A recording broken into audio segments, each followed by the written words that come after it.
When my daughter-in-law announced she was pregnant, I felt a joy I hadn't known in years. The kind of joy that fills every corner of your heart and makes you believe in miracles. But as I looked at her radiant smile and listened to her rehearsed timeline, something didn't sit right. The dates, they didn't add up. That first nagging doubt planted itself quietly in my mind, like the soft ticking of a clock in an empty room, always there, but easy to ignore. But the longer I held onto it, the louder it grew. I still remember the exact moment I realized I couldn't just brush it aside. It was a cool autumn evening, the kind that carries the scent of fallen leaves and wood smoke. Sydney was chatting about her pregnancy with that practiced enthusiasm, and I was supposed to be happy, but instead, I found myself watching her closely. Her gestures, her stories, the little cracks in her confidence. It was that night I decided to check the dates, quietly, carefully, without alerting anyone. What I uncovered changed everything. Before Sydney's announcement, our family was a picture of calm and routine.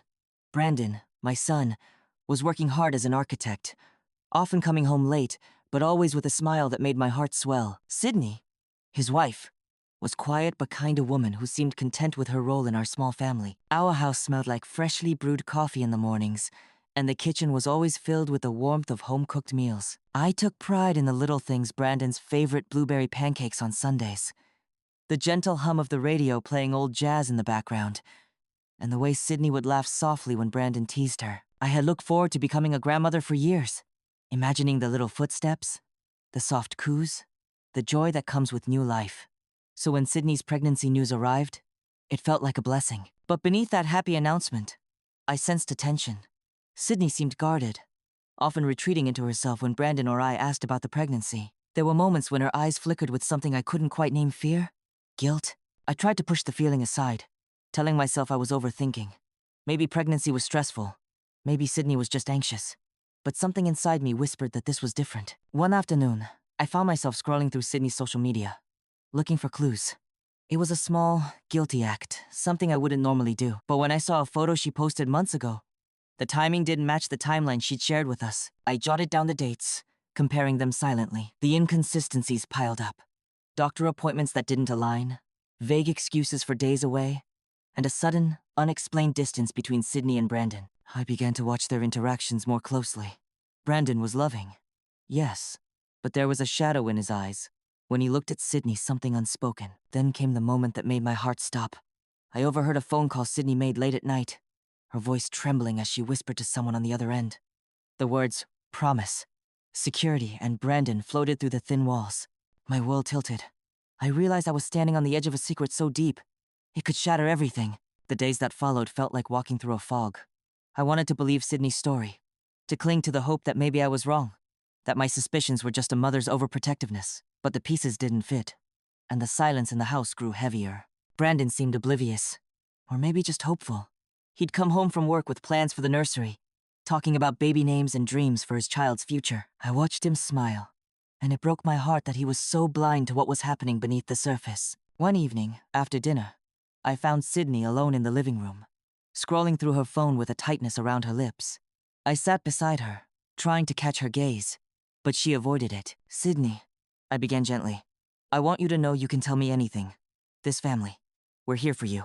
She looked up, her eyes shimmering with unshed tears. It's not that simple, she whispered. That night, I lay awake, replaying every moment, every conversation. I knew I needed to find the truth, not just for Brandon, but for all of us. The first step was subtle. I started checking dates quietly, doctor visits, days off work, even receipts from stores, and then I found it. A credit card statement with charges at a small boutique downtown, dated weeks before Sydney's supposed conception. Curious, I visited the boutique the next day. The owner, a kind woman with knowing eyes, recognized Sydney immediately. She's been here a few times recently, she said softly, buying gifts, but not for a baby. That struck a chord in me. Gifts for whom? I began digging deeper, piecing together a timeline that painted a very different picture than the one Sydney had shared. Phone records showed calls to a man named Brian, a name I'd never heard before. And the more I learned, the more I realized Sydney's plan wasn't just about a secret affair, it was about something bigger. Something designed to trap Brandon, to secure financial stability at his expense. The betrayal was a knife twisting slowly in my chest. One rainy afternoon, I confronted Sydney in the kitchen. The sound of raindrops tapping the window was the only witness to the storm brewing between us. I know about Brian, I said quietly, watching her face pale. And I know this baby might not be Brandon's. She looked down, tears tracing silent paths down her cheeks. You don't understand. It's complicated. Try me, I urged, voice steady but fierce. She swallowed hard, then finally spilled the truth. She'd been scared, alone, and desperate. Brian wasn't just a fling, he was part of a plan she and her family had devised to secure a future, to guarantee money and support from Brandon. The baby, she confessed, was Brian's. The room spun around me. Years of love and trust shattered in a single confession. But beneath the heartbreak, I felt a surge of clarity. This wasn't just Sydney's story, it was a lesson in trust, truth, and the boundaries we must protect in family. That night, I sat with Brandon, preparing for the hardest conversation of our lives. Brandon came home late that night, his shoulders heavy with the weight of the day, the tiredness in his eyes deeper than usual. I had barely eaten, the quiet of the house swallowing me whole. I waited in the living room, the soft glow of the lamp casting shadows on my face, preparing myself to speak words I never imagined I'd have to say. When he walked in, I took a deep breath, steadying myself. Brandon, we need to talk, I said, voice low but firm. He looked up, concern flickering instantly. What's wrong, Mom? I told him everything, the doubts, the inconsistencies, Sydney's confession. Each word felt like a weight being lifted, but also like a hammer breaking what was left intact. Brandon's face went pale. His usual calm cracked, revealing the storm beneath. I didn't see any of this coming, he said, voice shaking. I trusted her. I wanted this so badly. He sank into the armchair, running a hand through his hair. Lost. We spoke long into the night, tears mingling with silence. I listened as he grappled with disbelief, anger, and heartbreak. I don't know what to do, he admitted. I love Sydney, but how can I trust her now? I didn't have answers. Only the knowledge that sometimes love isn't enough to keep a family whole. The next days were a blur of emotions and decisions. Brandon confronted Sydney, the conversation raw and painful.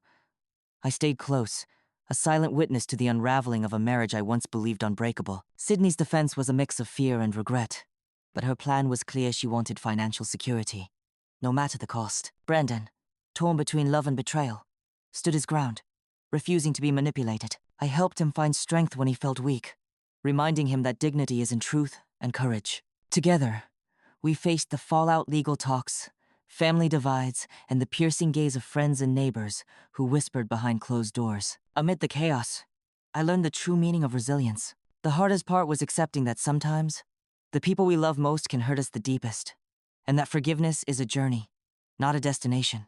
But I also saw the power of honesty and the importance of setting boundaries to protect ourselves and those we love. The confrontation between Brandon and Sydney was more devastating than I had imagined. I remember the day clearly. The sun was shining. But inside the house, everything felt cold and heavy, like winter had settled in early. Sydney sat at the kitchen table, her hands trembling as Brandon faced her. His voice was calm, but underneath was a hurt that echoed through the room. Why didn't you tell me the truth? He asked, eyes searching hers. She looked away, unable to meet his gaze. I was scared, she whispered. I didn't want to lose you. Brandon shook his head slowly. You were planning this behind my back. How am I supposed to trust you now? The silence that followed was thick with pain. I sat nearby, my heart breaking for both of them. Betrayal had fractured their marriage, and the promises they made now seemed like empty words. But Sydney wasn't done. She pulled out a folder, documents outlining a plan she and her family had devised. A legal trap meant to secure Brandon's finances should the marriage fail. It was cold, calculated, and heartbreaking to see. That day marked the beginning of the end for their relationship. Brandon was devastated but resolute. He refused to be used or manipulated, even if it meant walking away from the woman he once loved. In the weeks that followed, I watched as Brandon struggled to process the truth. The house felt emptier, the rooms echoing with memories and unspoken regrets. But amid the pain, I saw him grow stronger. He sought therapy, leaned on friends, and slowly started to reclaim his life. The bitterness didn't consume him. Instead, it became fuel for healing. Sydney moved out quietly, taking responsibility for her actions but leaving behind a trail of broken trust. I learned a powerful lesson through all this.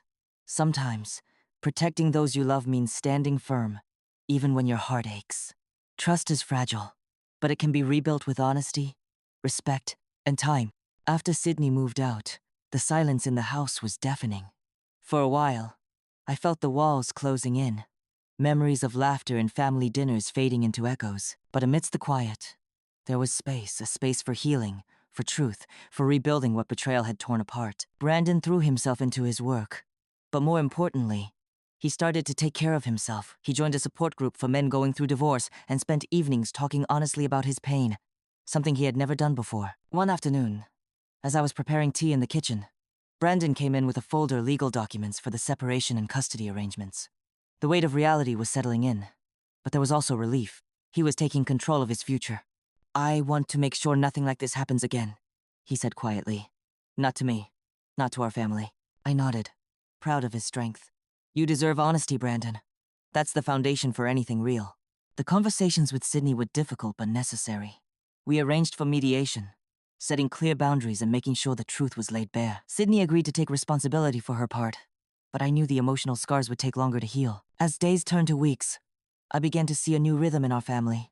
Brandon and I spent more time together, sharing stories, laughing again, and slowly letting go of the bitterness that had shadowed us. I also learned to forgive, not to forget, but to free myself from the heavy burden of anger. Forgiveness, I realized, was a gift we give ourselves, allowing room for peace and growth.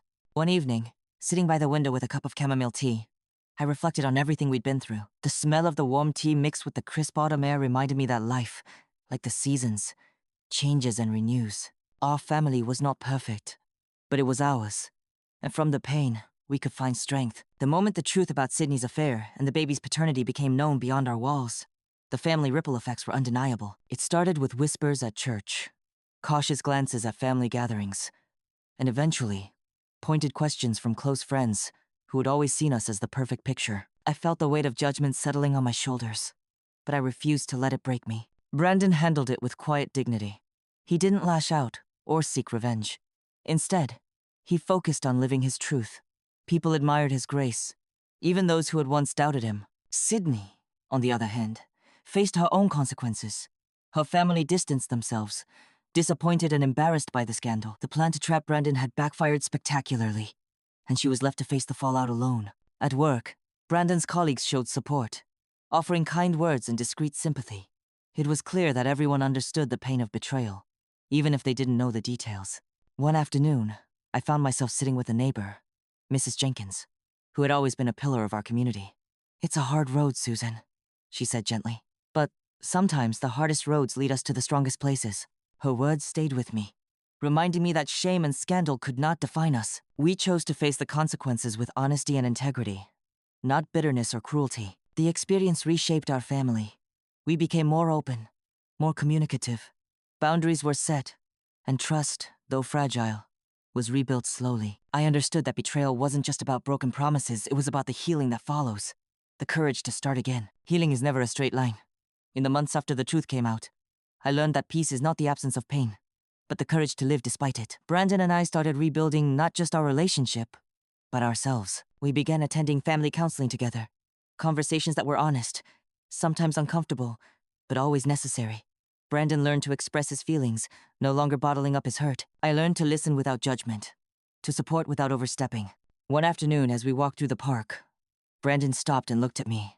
"Mom," he said softly, "thank you for standing by me. I don't know what I would have done without you." I smiled, feeling warmth flood through me. "You're stronger than you know, Brandon. This is just the beginning." Sydney's absence left a void, but it also made room for new beginnings. Brandon slowly opened his heart to the possibility of love again, cautious but hopeful. I, too, found peace not through forgetting what happened, but through acceptance and forgiveness. Forgiveness for Sydney, yes, but mostly forgiveness for myself, for believing in something that wasn't real. The lessons I carry with me now are simple but profound. Trust your instincts, cherish honesty, and remember that strength often comes from the most unexpected places. Family isn't perfect. It's messy, complicated, and sometimes painful. But with truth and love, it can heal. As I sit here now, reflecting on everything that happened, I realize how fragile life and love can be.